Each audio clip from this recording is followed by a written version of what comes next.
I want to say it's a good morning, but unfortunately it is not. Not too long ago, there was an announcement made that Breonna Taylor's situation or the trial. And if you don't know about Breonna Taylor, let me explain. So, from what I remember, a long time ago, not a couple months back, there was police officers who were investigating a drug raid or something like that.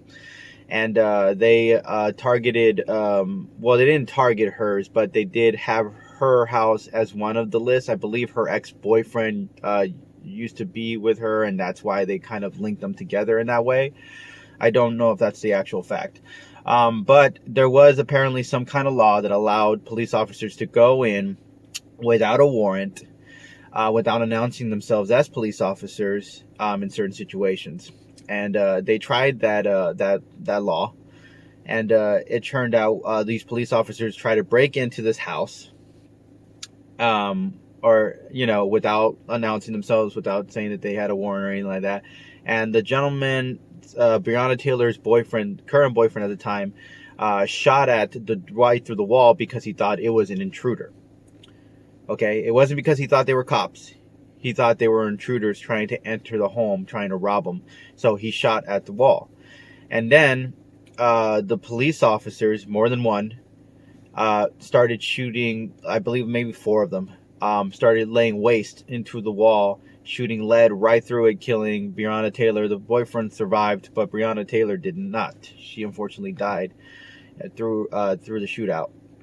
One officer, I believe, was injured, and that's it. So, is it the police officer's fault that this happened? No, it's not the police officer's fault that this happened. But in some essence, it is. Because there shouldn't have been a law to allow police officers to go into a building without announcing themselves and everything. Because obviously things like that are possible.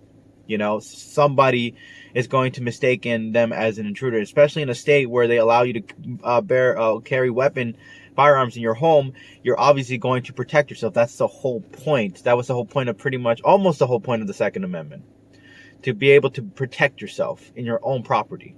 And that's what somebody was doing. And unfortunately, they got the crappy end of the stick on that. And Breonna Taylor's life had to be sacrificed for us to acknowledge this reality, which is these dumb laws that are made, and people who are employed by those laws that follow it and can get away with things. And that's the sad part about it. You make these laws so that way there could be loopholes to doing certain things, and this is what the situation was. They went in without a warrant, but they said it was. I didn't watch the whole what happened. All I know is that they got away scot-free with this whole situation. I don't know if there's going to be another trial. I don't know the situation on that. I don't know if there's going to be more protestings. This is pretty bad. I mean, the way we're treating one another is egregious. And how we're treating this woman's life as if it didn't matter. It does. Like, you guys have to realize this. Maybe it's not happening to you today. Maybe it's not happening to you today. But what if it happens to you tomorrow? What if the next day it's you? For any dumb reason. Do you want to be another story of a victim? Or do you want to stop this? That's the ultimate question.